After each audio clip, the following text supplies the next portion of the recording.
Hello, hello. I am back. It is a casual Sunday, so I am not anywhere close to ready, so please let it be. Ignore my fluffy blanket I've been laying with on the couch. So, I finished another book and I have thoughts.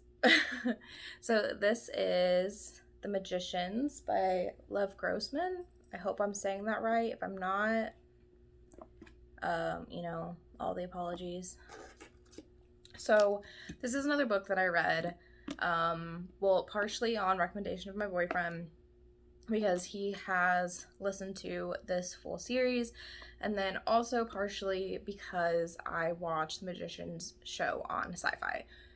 So, full disclosure there, I watched the show before I read the books. I already kind of knew the basis of the story. And the other downfall of that, I guess, is that I already kind of had a vision of who the characters were before going into the book.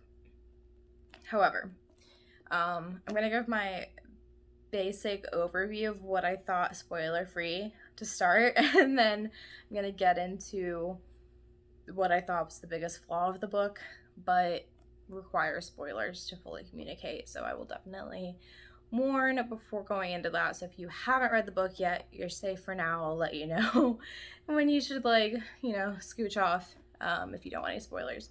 So overall, I really enjoyed this read. I enjoyed it enough. I enjoyed the world enough that I think I will definitely read the next two books. I do know that for the most part, this follows, or I shouldn't say this follows, the TV show follows this for the most part. There's nothing crazy different. There's small differences, but considering how different adaptations tend to be, it's really pretty true to the story, which I like. I appreciate that when shows do it, but I mean, we're not here to talk about the show. So, the world it's set in is nothing spectacular. It's not anything super original. They go to Brakebills College, university, I guess. That's like the equivalent of what it would be, I guess. Like a magical university. And then it follows them a little bit post-grad as well. It talks about Fillory, which is definitely no secret. There's a map of Fillory on the inside cover of this book, which I thought was interesting, actually. You can see it here. Because they don't spend that much time in Fillory, but it is still a big component of it. So, sorry if you think that's a spoiler. I don't really think it is.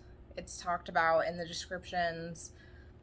Fillory is essentially a world that is introduced to the characters as a kid's novel story, kind of similar to Narnia for us here in the real world.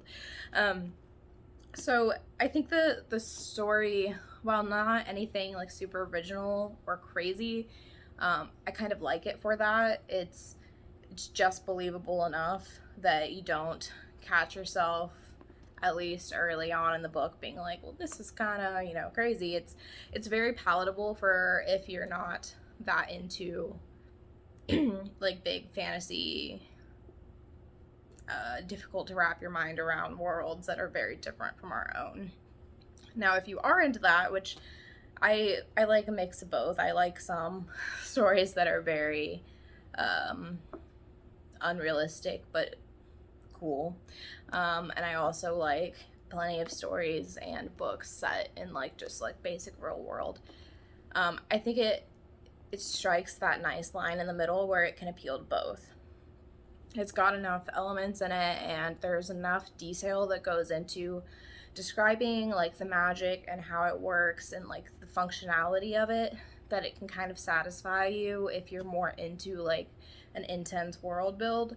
But it's also realistic enough and justified enough that you can probably get on board even if you're not as into that sort of thing. So overall, I think it's a good read. It's a quick read. It's very easy to get through. It's kind of just the adult version of a book you might read as a kid, like a young adult book, but then add in like a few more adult topics to it, and bigger words, to be honest.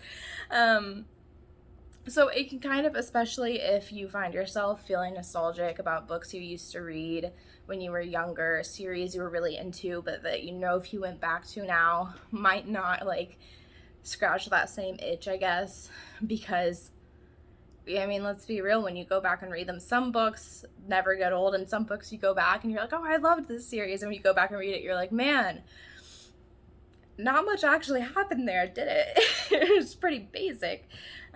So it's a nice book to like kind of cover that ground for you if that's something you're looking for. And I mean, a lot of people do, me included. It's not necessarily an active thing you may think about of like, oh, I need this. But then once you get it, you're like, oh, like I'm glad that was in my life now. And I think for me, at least, that's why I enjoy it so much. The easy read, the easy connection to like books I used to like, but are well below my reading level now. So yeah, I would, if you're on the fence about reading it, I would recommend reading it. It's, like I say, it's quick. It's not a difficult read.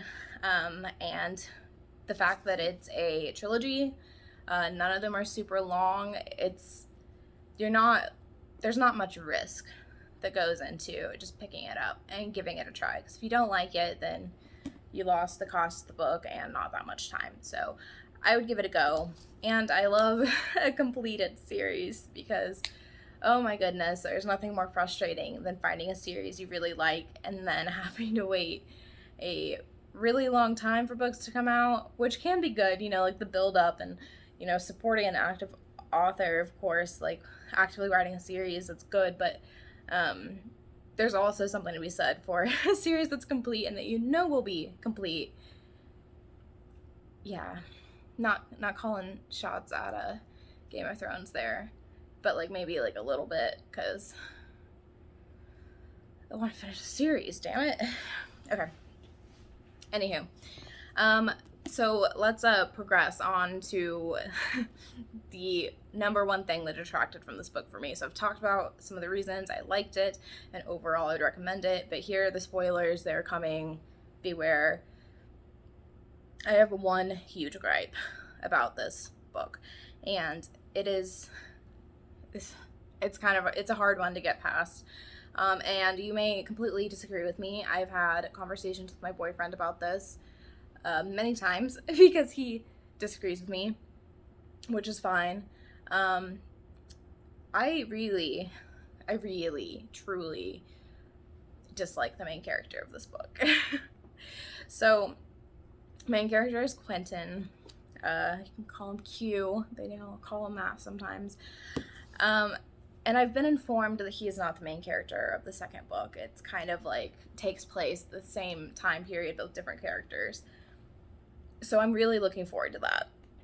Because like I said, I enjoyed the world that they live in and the overall story. I thought it was interesting. I thought it was fun to read. But I had some major issues with Quentin's character. What it really comes down to is his attitude towards things and his actions. And what's difficult about this is that it's written from his perspective. So you can't ever, really tell somebody that the way they feel about something is wrong, because we're all entitled to like our own feelings and thoughts and all of that. But it can be really difficult when you're reading from a character's perspective that you are actively disagreeing with. And here's like the big spoilers, I guess. So within the book, Quentin cheats on his girlfriend, Alice. And it's, obviously bad. He knows it's bad, but it happened. It is what it is. You carry on through the book, and she ends up sleeping with somebody else from their friend group. So this is where my issue really starts. Repetitively throughout the book, Quentin, you're in his head. He's the leading narrator. So you hear his thoughts about it and how he basically justifies away his actions because he was drunk, and he didn't mean it, whatever. He knows it was a mistake. And he repetitively gets angry at his ex-girlfriend for sleeping with somebody else because he sees it as malintended and not okay. And my big issue comes in that within his head there is a very large amount of self-pity, which to dismiss that is wrong. I understand. However, as a reader who is trying to get through the story and figure out what's happening, constantly having your narrator go on tangents about how terrible life is despite everything going right for him, and how his actions are excusable, but he doesn't really see his ex-girlfriend's actions as excusable, despite the circumstances being that he cheated while he was with her, and she didn't even actually cheat. They were separated. She was single. She slept with somebody else. She was also drinking, and he thinks that for some reason his is more excusable, which I just fully do not understand. And I get that it may just be a product of writing it from his perspective, and obviously he's going to be able to justify his own actions much easier because he realizes they're wrong, but like knows where his head is at the moment and his intentions, whereas with her he doesn't, so he's angry, so there's more resentment there. However, it's frustrating to read it. I don't agree with, well, and that's the issue. See, because I don't have to agree with his actions, right? But reading something from the perspective of somebody who you wholeheartedly disagree with is frustrating.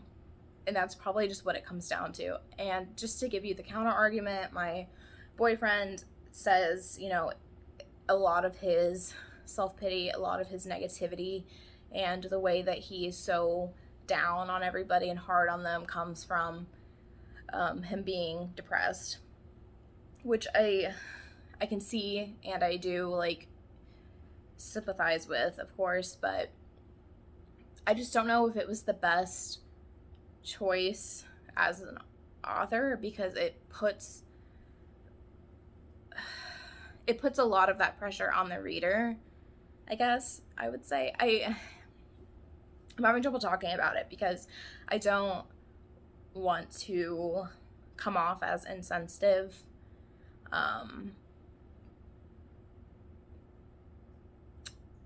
just don't agree with the way that the situations are portrayed and the reasoning given for those portrayals.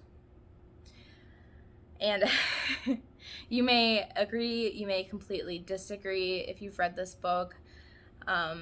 It's one of those things that I think there will be a lot of different opinions on based on how you read it and kind of where your sympathies lie with that and how much it bothers you. But it's hard when you're reading a book for enjoyment. I picked up this book primarily for something just kind of fun to read. And to me, a fun read doesn't have to be all happy, okay? I'm currently reading a very dark book. So maybe that one will come next and you guys will see. But when you're immersed in a world and you're enjoying it and you're like, oh, this is cool, whatever, I like the way things are set up, there's intensity, it's building to kind of the climax of the story, and you keep getting pulled out of that because your narrator goes on a tangent off to the side of your mid-adventure, and then he goes on a multi-page long internal rant about how he should be happier, how he's still angry, and there's no justification for what she did, and why isn't all of this just better already? It's not. It pulls me out of the story. And it made me very frustrated when it would happen. I would call out my boyfriend and be like, why is this happening again? Like, I get it, I know, it's frustrating. So I guess there's not too much more for me to say about it. That is my number one complaint. If any of you had a similar complaint, let me know below. And if you completely disagree, then let me know. Like I say, my boyfriend, who I'm clearly close with, completely disagrees with me, and that's fine. It's fully a perspective thing, I think, and he has the more empathetic perspective in this case, and I fully acknowledge that. It's just from a readability perspective, I didn't enjoy that aspect of the book. So that's why I'm voicing it in that way. I'm not saying that there's anything, I'm not saying you should censor the way Quentin feels, or that there's anything wrong with that in terms of like he feels what he feels. It's just from a readability perspective, I didn't enjoy that aspect of the book. So that's my 2 cents, I guess. And I will sign off then and catch you guys for the review of my next book that I'm reading, which is not fantasy or sci-fi. It's a little bit different. It's a little more social topic-y. So we'll see how that goes. But I'll catch you guys next time.